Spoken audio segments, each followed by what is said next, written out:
의총을 시작하도록 하겠습니다. 모두 자리를 정돈해 주시기 바랍니다. 네, 반갑습니다. 저는 오늘 의총 사회를 맡은 선배부대통 김민정위원입니다. 소원이 되었으므로 더불어민주당 제82차 의원총회를 시작하도록 하겠습니다. 먼저 국민의회가 있겠습니다. 먼저 정면에 위치한 국기를 보내주시면 국기에 대하여 경례.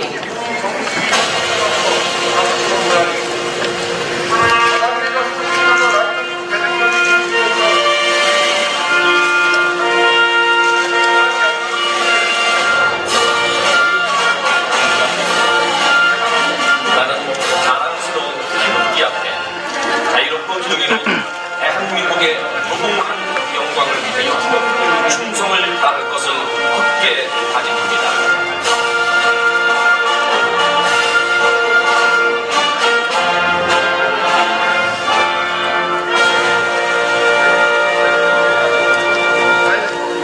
바로 모두 자리에 앉아주시면 됩니다. 먼저 윤호주 상대체위원장님의 인사 말씀을 청취하도록 하겠습니다.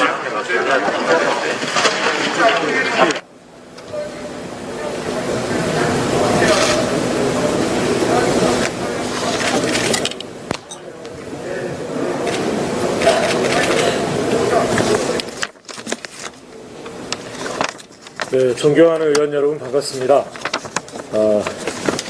어제 부산을 다녀왔습니다. 지난번에 광주에 이어서 지방 일정을 계속하고 있습니다만 어제 만난 부산 지역위원장님과 또 당원 여러분들께서는 철저한 당 혁신을 통해서 지방선거의 승리를 반드시 이루어달라는 말씀을 주셨습니다. 이런 귀한 말씀 잘 새겨들어서 당을 변화시키고 또 승리하는 민주당을 만드는데 더욱 힘을 쏟겠다는 말씀 드립니다. 광주와 부산 현장에서 확인한 지역 민심 중에 하나는 하루라도 빨리 정치 교체를 이뤄달라라고 하는 것이었습니다. 저희는 지금 이제 곧바로 4월 임시회를 소집해서 기초의원 중대선거구제 도입을 비롯한 정치개혁 입법의 속도를 내고자 합니다. 지방선거가 이제 60일 이내로 들어갔기 때문에 더 이상 시간이 없습니다. 신속하게 처리하지 못할 이유가 없다 이렇게 생각을 합니다. 지난 대선에서 모든 대선 후보들이 공약을 했고 지금 인수위원장 하고 있는 안철수 씨도 다당제가 소신이다 이렇게까지 이야기하지 않았습니까? 기초의원 중대선거구제 도입은 여야 후보의 대선 약속을 이행하는 일이고 기득권 양당 구조를 풀뿌리 민주주의에서부터 고쳐나가는 길이 될 것입니다. 이제 윤석열 당선인도 지도자로서 자신이 한 말에 대해서 책임을 져야 할 것입니다. 그리고 또 오늘 본회의 처리를 기대했던 공군 비행단 성폭력 사망사건 특검법, 이른바 이제 고이해람 중사 특검법이죠. 오늘 처리가 어렵게 됐습니다. 오랜 기간 동안 고통 속에서 특검법 통과를 기다려 오셨던 유가족 여러분께 송구스럽다는 말씀을 드립니다. 특검 추천 방법과 수사 대상 등에 대해 여야 간 일부 이견이 있기는 하지만 큰 차이가 아니니까 조속한 시일 내에 특검법 처리해서 매듭 지을 수 있도록 최선을 다해야 될 것입니다. 한 말씀 더 드리면 요즘 수사기관들이 벌이고 있는 행태가 정말 목구린견입니다. 당선인 눈치 보기에 급급하고 스스로 하명 없는 하명 수사를 하고 있는 것 아닌가 의심이 들 정도입니다. 스스로 정치 보복의 도구가 되고자 하는 것은 아닌지 의심입니다. 지난주에 검찰이 느닷없이 산자부를 압수수색했고 어제는 경기도청을 경찰이 압수수색했습니다.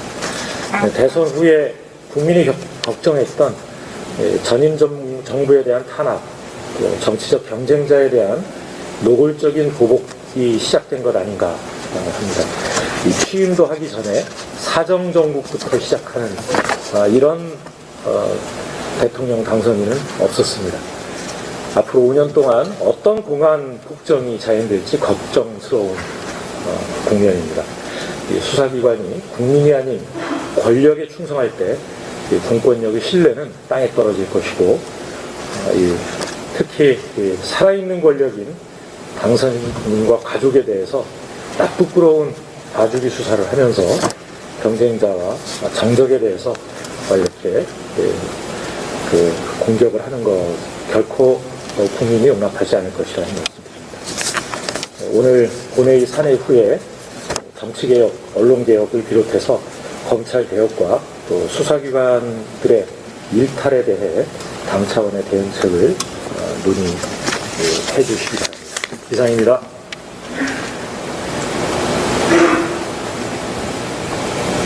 네, 감사합니다. 다음은 박홍근 원내대표님의 인사 말씀 청해 듣도록 하겠습니다.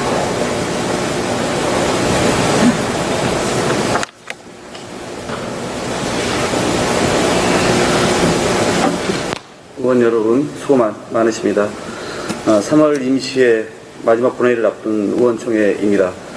오늘 처리될 법안들은 미쟁점 법안 10여 건인데요.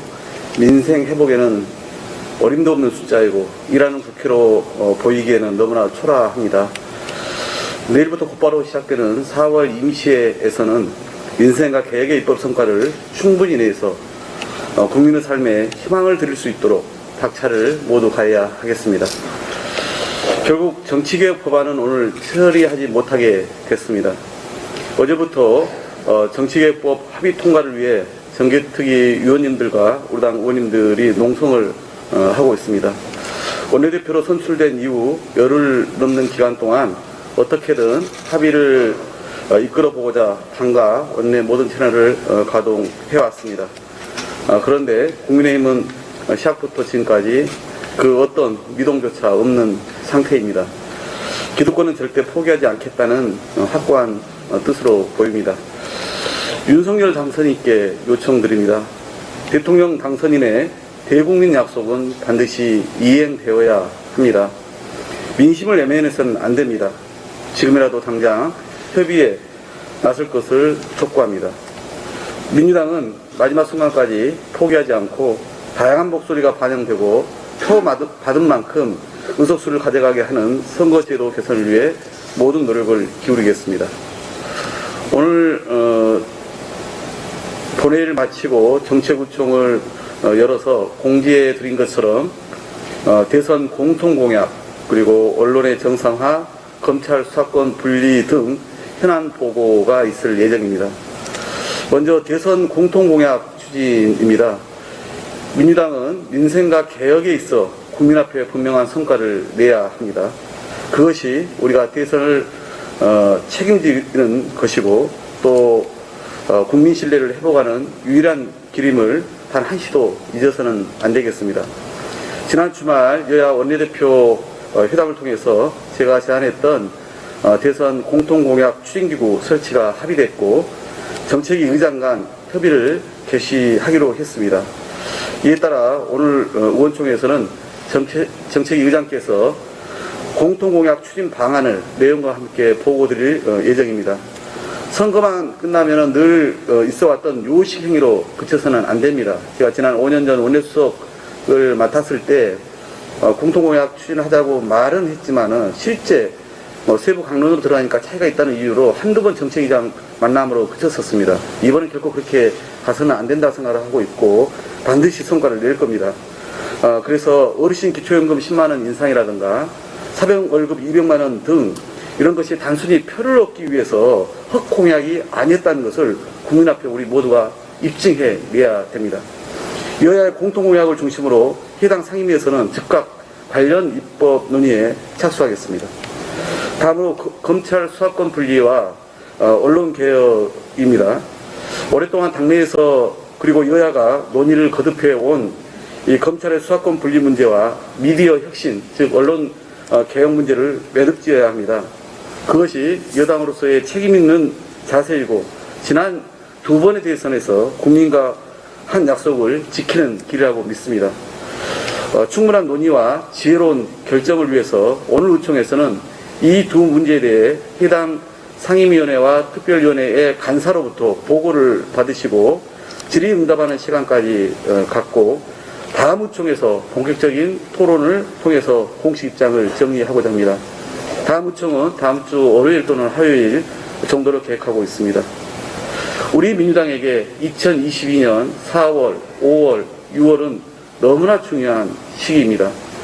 국무총리 후보자를 시작으로 청문회 정국이 본격화되고 정부 조직 개편안도 논의하게 될 것입니다. 또한 국민의힘과 하반기 원구성 협상도 들어가야 합니다. 이 숨가쁜 일정에도 우리는 민생을 우선 챙겨야 하고 개혁입법의 성과도 내야 합니다. 172석의 원내 일당 민주당이 어떤 행보를 할 것인지에 우리 국민의 이목이 집중되어 있습니다. 앞으로 이 3개월 동안 어떻게 하느냐, 어떤 결과를 만들어내느냐에 따라 민주당의 미래가 결정된다는 마음으로 우리 모두가 임했으면 합니다. 어느 때보다 무거운 책임감과 높은 긴장감으로 의정활동에 임해야 할 때입니다. 의원님 한 분 한 분의 지혜로 과제를 해결하고 유능한 민주당, 강한 민주당으로 만들어갈 수 있도록 원내대표단이 소통에 더욱 주력하면서 앞장서겠습니다. 고맙습니다.